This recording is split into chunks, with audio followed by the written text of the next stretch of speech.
Alright,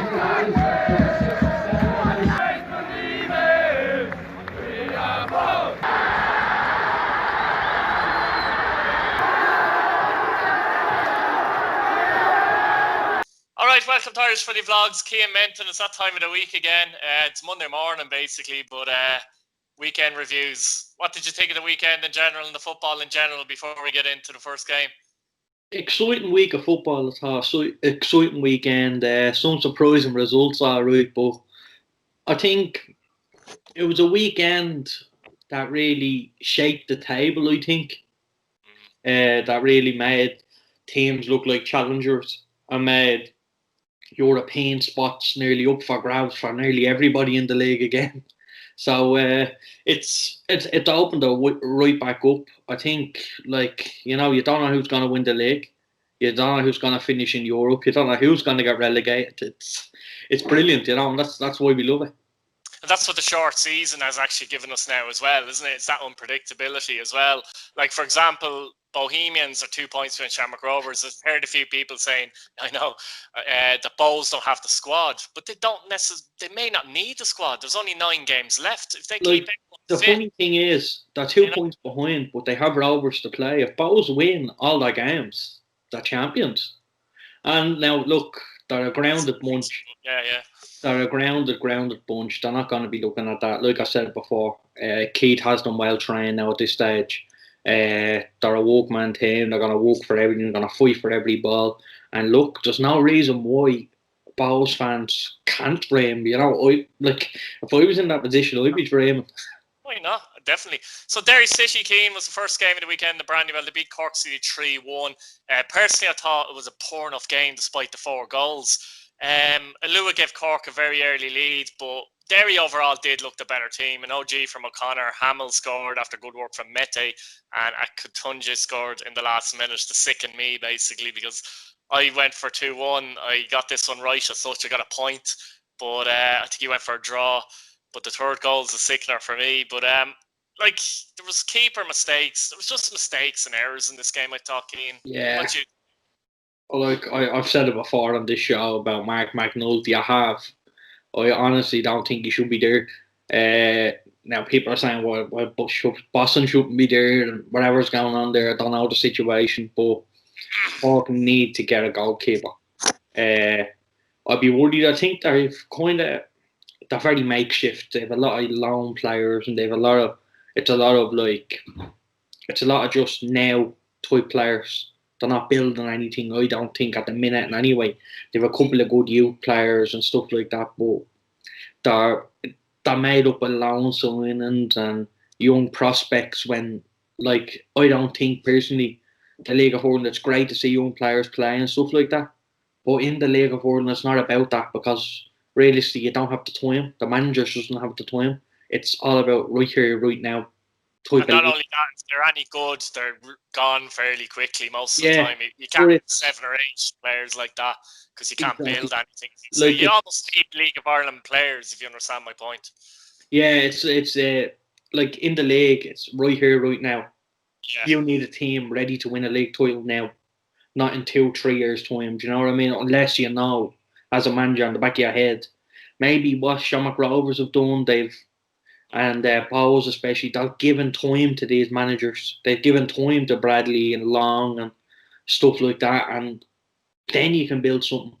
But in an ideal world, we've players, or we've managers and players on 1-year contracts too, in most cases. So it's all about right here, right now. But I kind of worry for Cork a little bit on that front.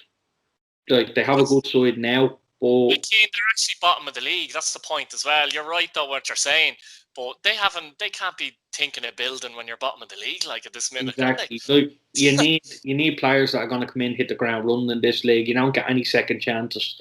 If you have a bad start, you're going to be nowhere near the top. And if you have a good start, it kind of sets you in good faith for the rest of the season. But I just think Cork a little bit worrying at the minute, bottom of the table. Derry City, from their point of view, picking up a little bit of form, to be fair. And some of the players they had coming off the bench, Keane, that Harkin coming off the bench, Stephen Mallon coming off the bench, they look like the strength, particularly in attacking areas, don't they? Yeah, they've good strength and depth. I have to say.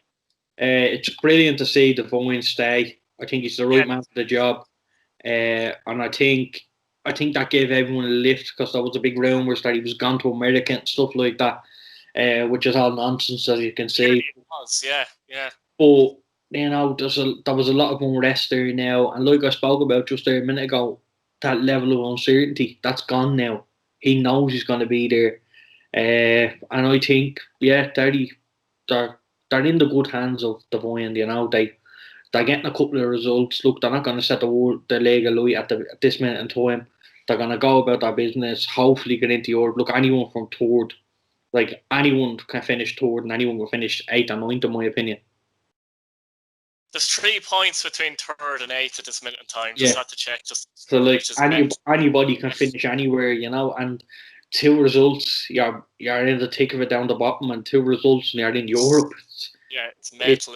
It's crazy. Like, it's so tight, and like anyone can beat anyone, but it's all about form. I think personally, it's that where's my next point gonna come from? Like, you see it at Pats especially, like you think now we drew with Dundalk, and you're thinking, geez, we're gonna win, we're gonna beat Derry comfortably. Then we have Finn Harps, we're gonna do them, and it doesn't work like that in this league. But it's strange. It's really strange. Like, yeah, the fact, as we keep saying, I know, but the fact that there's only 18 games really lends to how tight it's going to be as well. Shamrock Rovers 0, Shelbourne 0. This was an interesting game because I thought Shamrock Rovers came would hit back after the draw to Pats. They started off quite well in the game, but obviously Shelbourne had a similar shape to Pats. However, I did think the Rovers didn't move the ball as quickly as they did against Pats. I think they looked a bit less incisive in the game against Shelbourne. And worryingly for me, in my view, when I was watching it, they tend to be looking for Jack Byrne all the time. But your Burks, your McInniffs, these are good players. But I just felt in the last couple, they need to step up a little bit more. Farouj as well, who, in my opinion, needs to learn at the cross, to be honest. Excellent player, but my God, is crossing keen in both games. Yeah. Now, I know he's under a bit of pressure, but at times he can pick out a man, he can measure across, And I just think, like, Burke has got 5 goals this season, all against Cork, but he hasn't scored in any other game. It's a strange one, and I just think the pressure's on Rovers a lot more than there's on Bowls, because Rovers almost have to win the league, especially now that Dundalk are out of the way as such. So there's pressure on Rovers, isn't there? There's massive pressure, and look, you're playing at a club like Shamrock Rovers.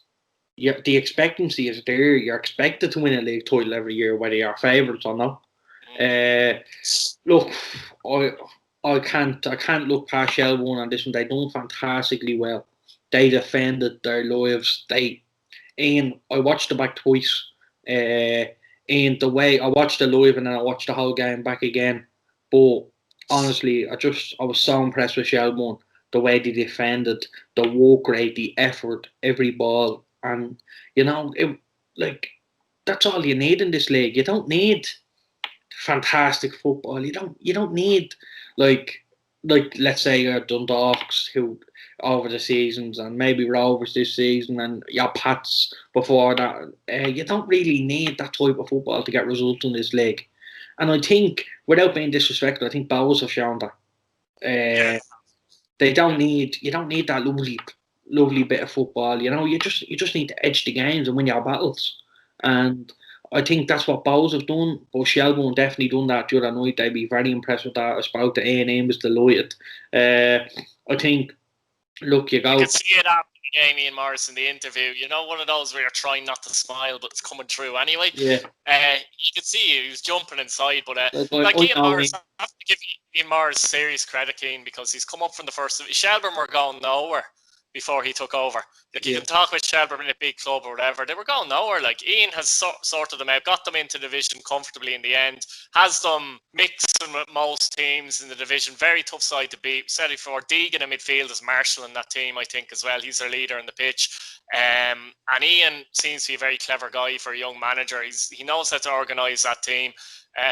Fantastic stuff from him to go there. And that's another feather in his cap, I was saying before as well, to get a draw at Rovers. I know Ian personally from having worked with him, and I know the amount of work he puts in, the amount of time and effort and his application and everything that comes with it. he is 100% on the game. Mm. And to be honest, I really hope he does well because it couldn't happen to a nicer fella. Yeah, no, I love what he's doing as well. I love young managers who come in like that. Tim Clancy's another one that I admire personally. We'll get on to him later maybe. But it's the way they organise themselves. You know what you're going to get from Shelbourne, and they have a system at play. Everybody knows their jobs, and that's all you can ask for from Shelbourne. I think great result from for them.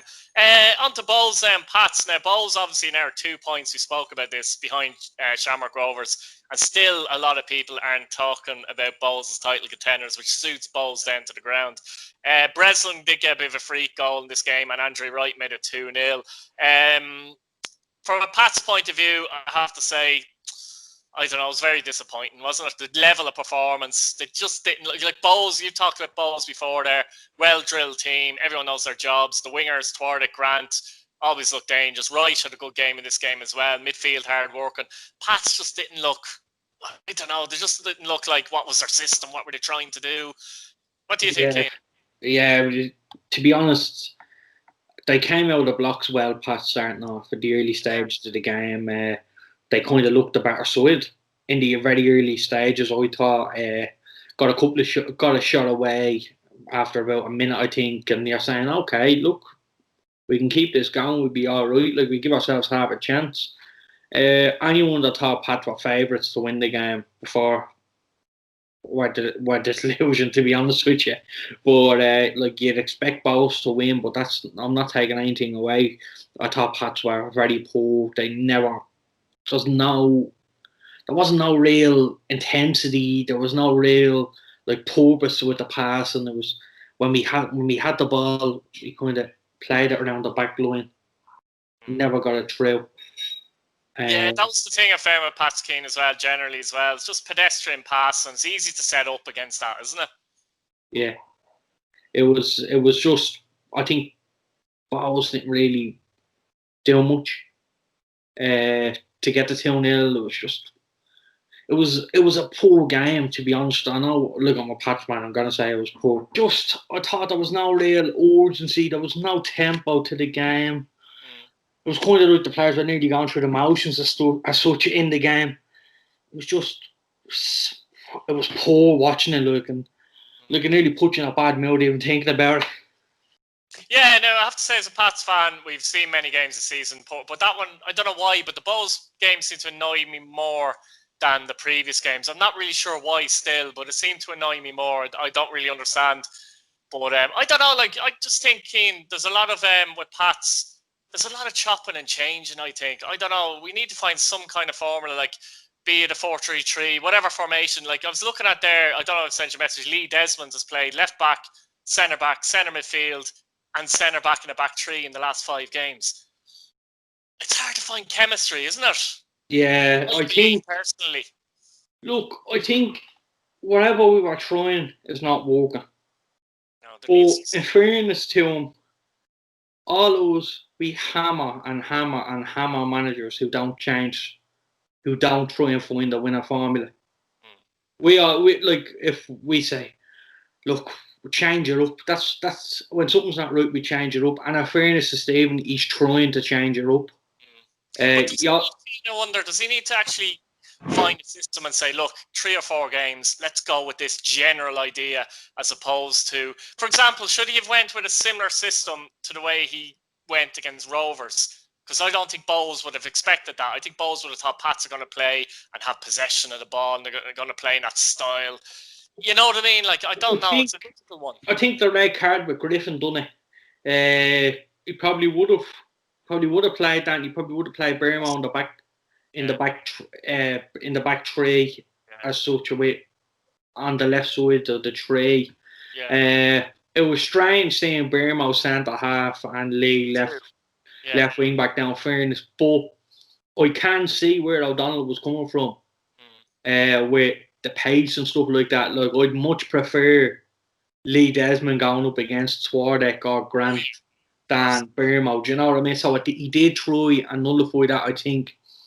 Look. No, yeah, I think you're right there. Like, little tweaks like that, and I think you're right. I think one of the things I was worried before the game is that Birmingham could get isolated 1-on-1. So he was trying to nullify that. You're right there. But yeah, it's a difficult one really. But I do think it looks like to me, compared to the other teams, when I look at the other teams, I generally can tell you how they're going to play. You know, that kind of way, Keane. I still find watching Pats, I don't really know what they're trying to do. Yes, it's a difficult one, isn't it? He's still trying to find his feet, and there's no question about it. But look, I'm not gonna deny it. The performance was awful the other day. It needs a big look. I think this little break now will do us the world of good. Do us the world of good. We're not playing next Friday now, and you know we kind of needed that. Like I says in this league, you know, it's you need the momentum and you don't have it. It's a strange place to be when that. Quick counter argument, Keane. I'll say this about Stephen O'Donnell's management team. Pats were one of the last teams coming back to train. I just wonder if some of the teams that were back earlier now are showing that they have a slight advantage in team setup and things like that. Would you go with that as a possibility, or do you think that's an excuse? I wouldn't even say now. Stephen wouldn't be even looking at that as an excuse now. I don't think that really matters in my opinion. Okay. I was looking at you're looking at the games and you're saying it's not a lack of training. It's not a lack of fitness. It's not a lack. Certainly no fitness issue there. Certainly not. I think, I honestly think he's still trying to find his feet. We need to give him time. There's no point of changing the manager. Gareth has invested in him.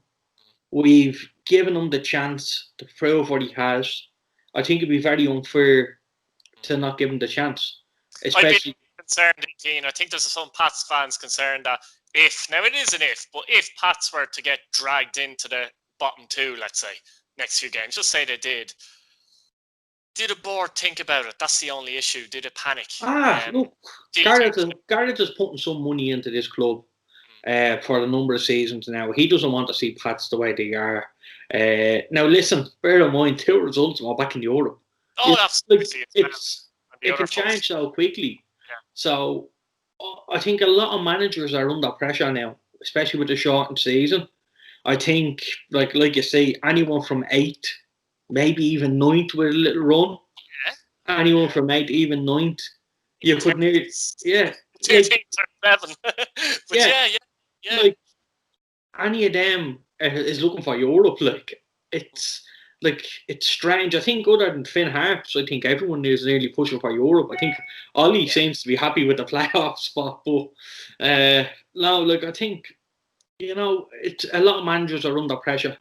A lot of people want there's only going to be 2 European spots. Sorry, 2, maybe 1 on a cup, maybe 2 top 4. But there's only going to be 1 European spot up for grabs really in 3rd. I think. Obviously, it depends if one of the top 3 win the cup. That brings down the spot to 4th.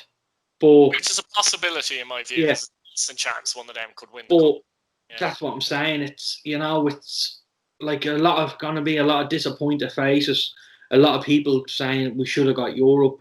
It's not going to happen. I think personally, I'm happy. Well, I'm not happy with the performances. I'm not happy with the results. But I'm happy. Standing wise, they're not that far off. That's it. League standing wise, I'm happy enough to say that we win 2 games. Now, bear in mind, we have to win them. There's no question about it. We need to win at Waterford. It's a big one. It's a huge game for both sides, and I think it's a tester to see where we're at. I think it's a tester to see where we're at. But a lot of people are going to be disappointed. But look, we need to keep Stephen there for as long as we can. Obviously, if the results keep going the way they are, something has to be done about it. Yeah. But look, just give him time. He's only in the door when you think of it. Yeah. So don't panic, basically, guys. Sligo 3, Dundalk 1, and we're talking about teams changing fortunes, Cian. There's an example there. Sligo, bottom of the league, no points before during lockdown, basically. Now they're what? They're 3rd, aren't they? Are they 3rd? I called it. The fourth, there's 12 points, sorry, in fourth. And not only that, but Kane, you did call it, yeah, they're playing fantastic stuff. You gave them the win there, by the way. I'm really enjoying watching Sligo at the moment. They're probably the team I'm enjoying watching the most. Playing super football. I mean, the 3-1 win. Dundalk again. There's more issues with Dundalk. A bad defeat for them. Kolovich penalty. Hubin missed a penalty at 1-0. You know, it might be a different story if he scores. But I have to say, in this match, I thought Ronan Coughlin didn't score, but I thought he was absolutely brilliant. His link-up play, his, he's bringing the likes of De Vries and Junior into the game. I think he's been excellent for Sligo. If he could find a bit more of a score and touch, he's quality. Yeah, and I thought Cawley is very good as well. Yeah, he's really stepped up his game in the centre. He nearly holds the team together. He's not a player. Look, Liam gets players on the ball. He's not a player that breaks up play. He's a midfielder that comes deep, gets the ball, and starts getting the attacks going. And I have a lot of respect for Liam. Like, I've said it every week, I say. But no matter who we are playing, no matter what team he has out, he still plays the same way. Look, he has the players now, Keane. We talked about this earlier on the season, didn't we? We said that he plays the same way, but he didn't have the players earlier on the season. But he's brought in Junior, and De Vries only came in late, so he only had like one game or something when they had no points. He played Shamrock Rovers. Yeah, so suddenly now he does have the players, so that's why they're looking better, because he simply has the players to suit his vision. No means to finish the article. No. They still, in my eyes, to be up there. They still need 2 or 3 maybe bodies coming in. But look, I'm delighted for him. He's finally getting the credit he deserves at the minute. But it's funny, he loses 2 games now, and they're on his back again. It's mad though. And it's frightening. I don't think there's a chance now. In my view, I don't see them finishing bottom 2 though. You know what I mean? A lot of people would have been worried about that, Sligo fans and that, but I don't see that at all. Now, I think there's too many goals in their team in general. Like, De Vries, we've named Junior, we've named Coughlin. Cawley can get a goal or 2. Niall Morahan's a very good young player in midfield. He's really stepping up and looking mature in my view. And they've Mahon to come back at centre back as well. So things are definitely looking up for Sligo. Definitely. Where do you start with Dundalk though? I mean, obviously they've had a bad run. They haven't won since lockdown. I see today they're apparently going to announce a new foreign manager today, Keane. I don't know. Does that suggest someone outside the British Isles to you? Look, you need to be careful with these appointments. You need to be very careful. I think the only team that succeeded by appointing foreign managers, and when I say foreign, I mean English, is probably Sligo. Yeah. With Barraclough and Paul Cook, I get the sense, Keane, I could be wrong, but that message I've seen, it doesn't suggest it's English or Scottish, doesn't it not? It gives the impression like it could be Spanish or Italian or something, Latvian, Russian, whatever. Like, it just gives that impression. It could be wrong. Maybe it is an English-Scottish manager. But you need to be very careful with these appointments. Like we've seen Rovers when they won the league or into Europe and stuff like that, bringing in the players like Thompson, Rowan, Ricketts. You're bringing all these, let's say, top class players. Dundalk, with a couple of signings that they've got, like the new lad that used to play for Rangers, can't think of his name off the top of my head, but Adua, is it? No, that's called Gash, is it? The Gap play at Rangers? Yeah, I think so, yeah. That he did bring in a lot of foreign players at the start of the year, and seemingly again, these weren't Vinnie Pert's picks, they seem to be board picks. They look good players, but a lot of them don't look like they're settling in as such. That's it. You need to be careful that they don't start going down that road. I thought Adua in Sligo, he looked like he had a bit of skill about him, but I don't know, it just wasn't clicking for him or something. He seemed individualistic for me. Yeah, it's we need to. I think Dundalk need to be careful that they don't start going down that road. That they don't start bringing in, like, I'm trying to think off the top of my head, there's not Joey Indo, Charles Babsy Livingston, Romeo Boku maybe, but there's not really like Ryan Goy you've had then at Pats and stuff like that. But And there's not a little bit as well, isn't it? but there's not really like they don't really set the world alight, No, and they don't. you need to be careful because they're not coming here on small wages. You can't really go down that road. Like I said earlier on, the league, you need players that are going to perform here now, not in a year or two's time, because realistically in this league, you don't get the time. Alan Reynolds' comments disturbed me a little bit in terms of, the future for Dundalk. What did you think of them? He just came out and basically said he's no interest in the job, and he basically said something has to change, a lot has to change at the club. So he's obviously seen what's going on at the club.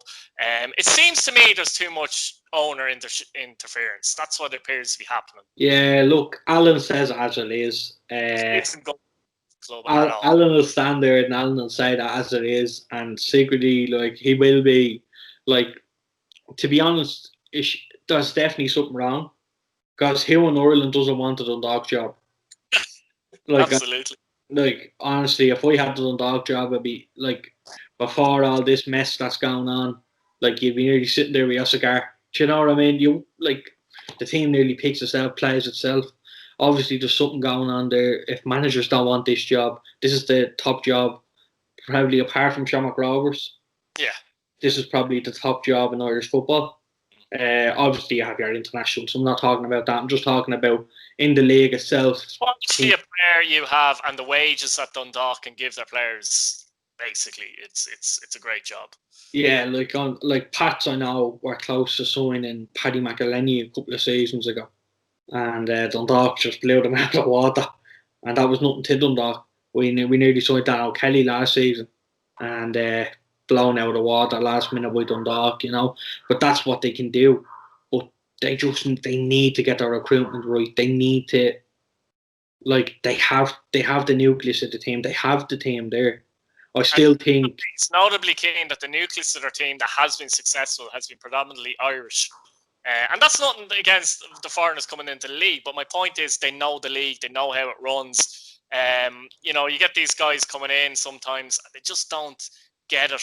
And I don't know, if the owners are suddenly interfering, I don't see things improving. I really don't. I think it could be the end of the line for Dundalk. I know that's a big statement, but it's possible that we could be seeing the downturn of Dundalk, possibly, I don't know about that now. I don't think it'll get that bad. There's good people there. Like, they still have the side, they still have your Shields, they have your Paddy Howbins, you have your Andy Boyles. These are top players, and Sean Gannon, stuff like that. Look, they've been on top since. I know they didn't win it in 2013, but they were up there. 6-7 years, yeah. So they've been up there. They've won the league. Like, they started winning it in 2014. They haven't looked back. I know Cork ended up winning one in the end, but I think Dundalk are always the team to beat, no matter whether Cork won or not. To be honest, but I don't see it going downhill so quickly. Look, a bad season, yeah, no question about it. There's a couple of games left. They're still in the cup. If they win the cup, you know what I mean? Yeah. They're right back in it again. I've no doubt next season, no matter where they finish this year, they will have to be at least second favourites for the title. I still think, like, they have the wage budget. We speak about that and all. They have everything going for them. They're not short of money. They're not, like, there's nothing stopping Dundalk. No, not in that aspect of it. No, not there's that. nothing stopping Dundalk. They can get who they want, essentially, but they just need to be careful. They need to which players to bring in. They need to get their recruitment policy right. That's so key. Like, you see, like, I remember Pats.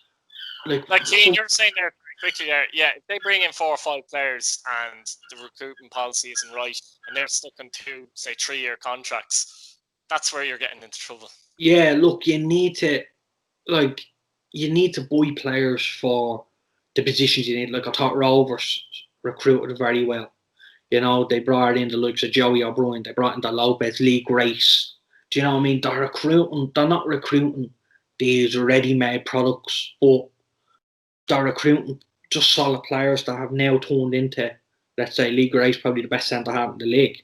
But, they're turning into these top players now as a team. They're not, like, they obviously have your, like, say, Jack Bourne and stuff like that. like they're signing well. I think Bows are another team that's signing very well. No matter who they bring in, they nearly hit the ground running. So Bows definitely signing well, but I think that's key. You need to, like, you see with Bows this year, they brought in, like, it's great for Bows. I know they're jumping off from Dundalk, but the likes of Lunny coming back, Casey coming back. Yeah. I know they lost Darragh Leahy, but Breslin looks just as good in my opinion. That's it, Keane. They lose Darragh Leahy and seemingly it doesn't make a difference. That's what Bows seem to be doing. I think they can lose Mandrew, who hasn't been playing, by the way. And you know what I mean? Like, they could lose him. It feels like it wouldn't make it gargle still. It feels like it wouldn't make a huge difference to them the way they play. And that's brilliant management, as you say. Yeah, like, that's the management, that's the recruitment policy, but that's so key. Like, the next manager that comes into Dundalk needs to get the recruitment right. Let's hope though that he decides the players, because they can't be having the board bringing in players. It sounds wrong. It sounds it's wrong. But look, people with that money think they can do what they want, and that's the reality of it. I think Pats are very lucky with the man we have, Garrett. I think he's fantastic. He's great for the club. Look, he's worked wonders with us. He's got us right to the very top. It would be nice to see Pats back up there soon and nearly giving something back to him as such, So I think he deserves it. But they're the owners you need. I worry for Dundalk if they don't get it right. They need to get this appointment right. Then they need to get the players right. There's what? Many games left? 9? 8? No, we're actually halfway through, technically, aren't we? Yeah. 9, yeah. So, 9, and they're still in the cup, so they've guaranteed 10 games left. And I'm saying, like, they need to get this appointment right. I wouldn't mind having John Gill and Anna Reynolds there for a couple of weeks. Until they get this right. They can't rush into this. I know I'm probably hammering on about it, but it's so important for the league, for Dundalk, for that club, that they get the recruitment policy right. Yeah, 100% keen. It'll be interesting to see what happens in a few weeks. It'll be also interesting to see who they apparently appoint today. Yeah. Anyway, Waterford 2, Finn Harps 3. Keane, what the hell happened here? I mean, I'll be honest, I actually missed the second half. I couldn't be around for the second half.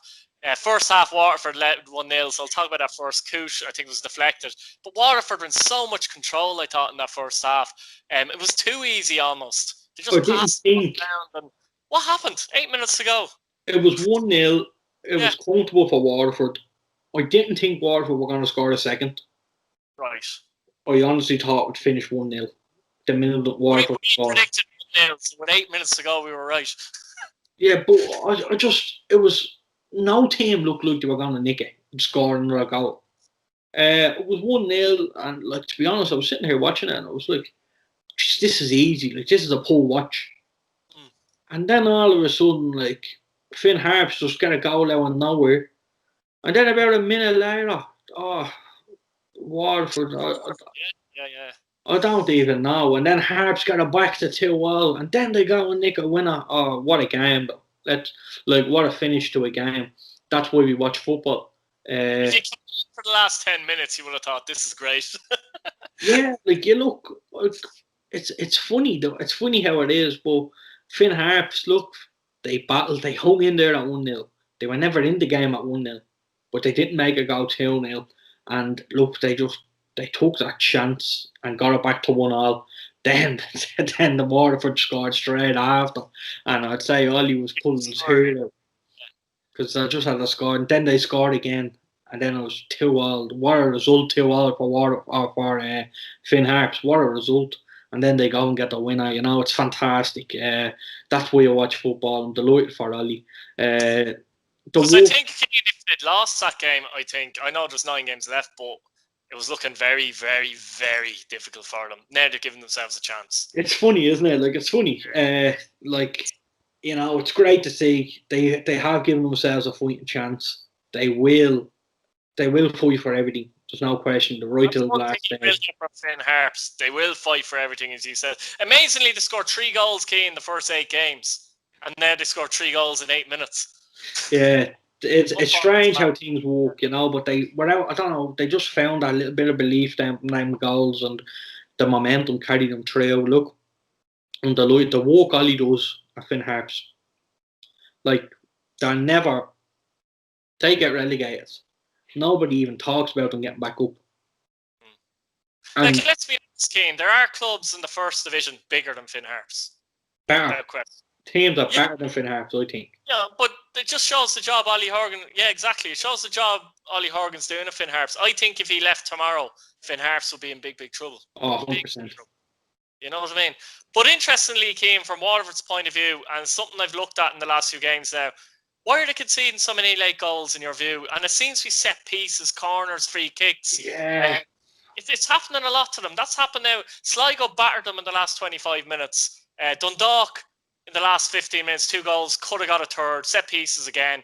A couple of set pieces here again, wasn't there? Yeah.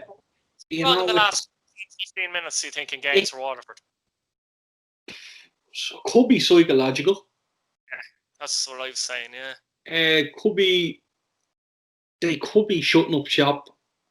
You're looking, Brian Murphy is a big loss.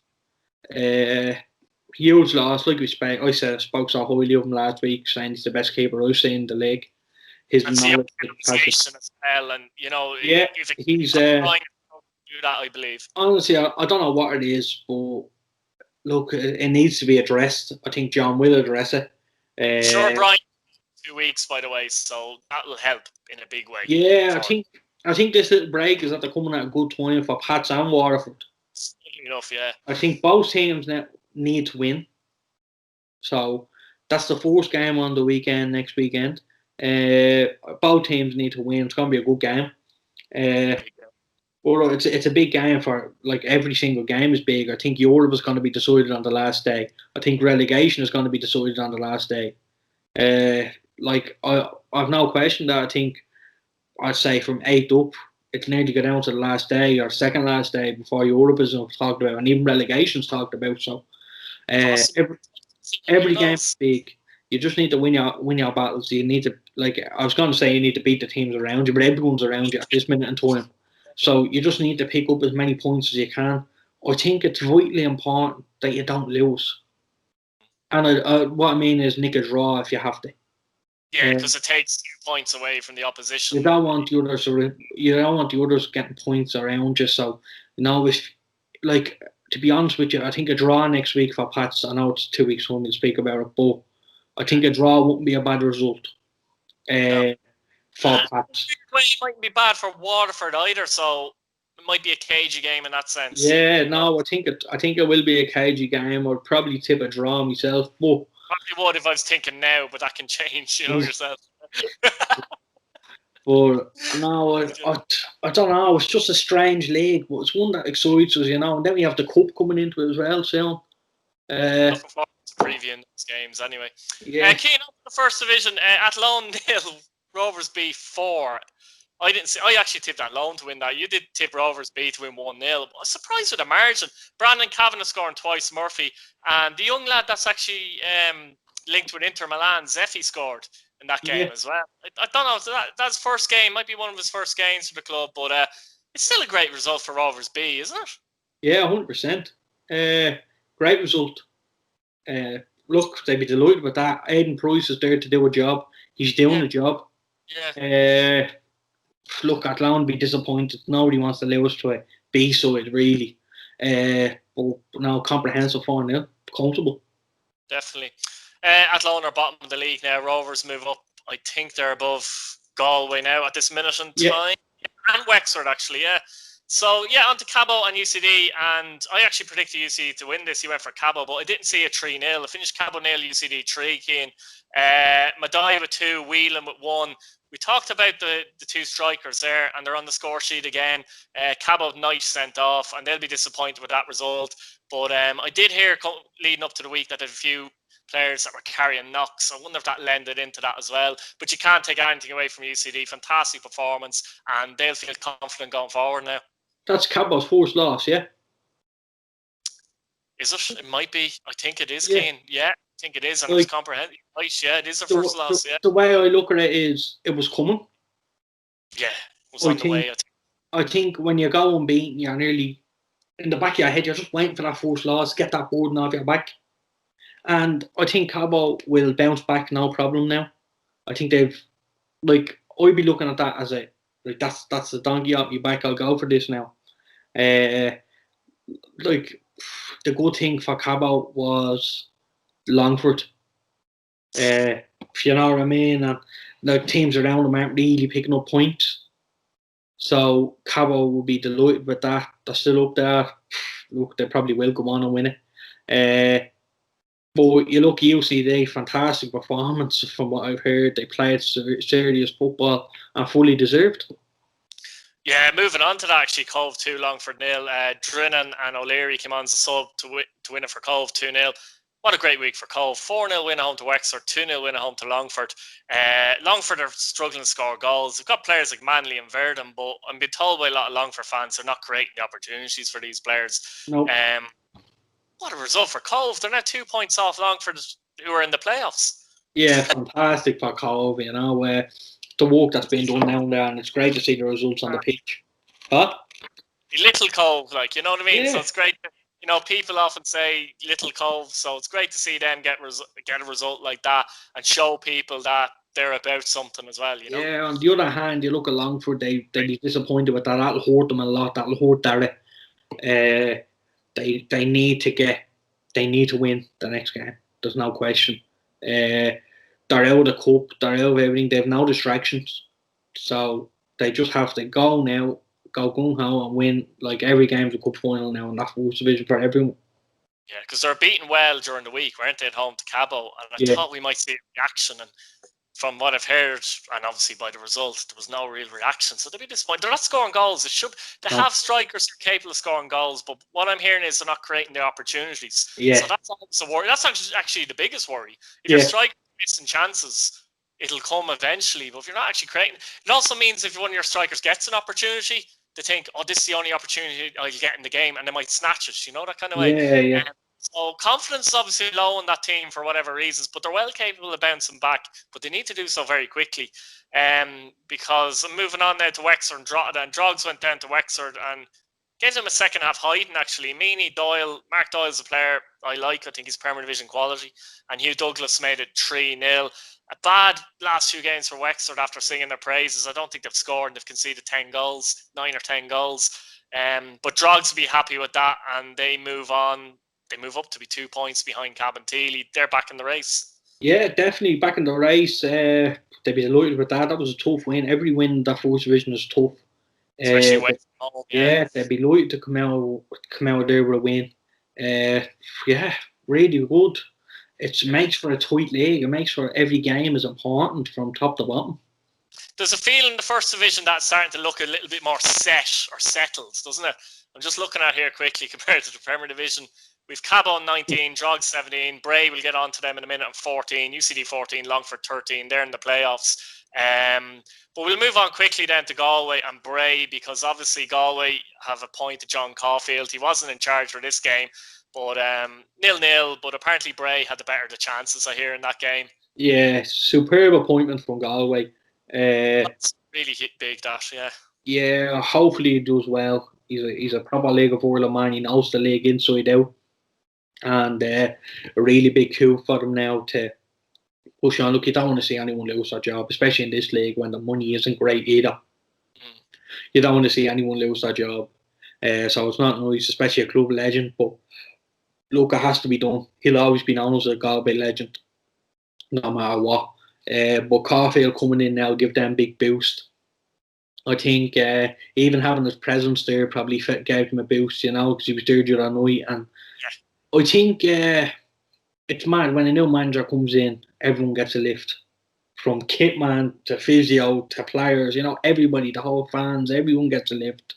And if there were crowds allowed in, unfortunately there isn't at the moment, you would feel that it's going to call it Terryland, still Terryland to me, so it is. Yeah. Even this park would get a boost in attendances with the likes of Caulfield there. What he's achieved at Cork, etc., his experience. If a budget there, I think he'll carefully manage that and try over time. It'd be more next season I'll be looking for, you know what I mean, to try and bring in the right players. You need to be you need to be careful as well. People tend to remember Caulfield, what he done with Cork, but look at the players at his disposal.